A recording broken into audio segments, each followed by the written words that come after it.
Hello, good day and welcome. I'll be answering NECO 2018 Chemistry Objective Past Question 30. The volume occupied by a gas at 37 degrees Celsius and 740 millimeter mercury is 100 centimeter cube.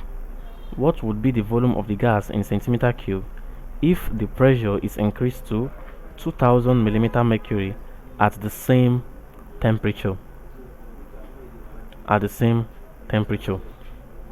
Now the options given are 37.0, B 65.5, C 74.0, D 87.5, and E 200.0. Now it is stated clearly that the temperature is constant, and so the pressure and volume changes. Now this is Boyle's law. So from Boyle's law,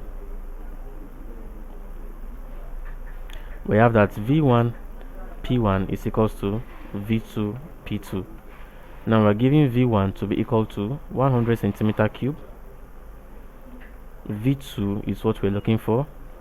P1 is equals to 740 millimeter mercury, and P2 is 2000 millimeter mercury.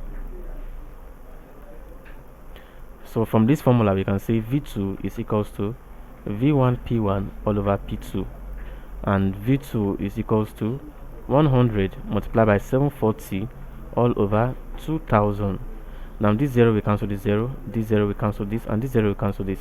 Now we have 74 divided by 2. 2 here, 1, 2 in 74 will give us 37. So the volume is equals to 37.0 centimeter cube. This is the new volume when the pressure is increased to 2000 millimeter mercury, and that is option A. So it is stated clearly that the pressure is inversely proportional to the volume, provided that the temperature is constant according to Boyle's law.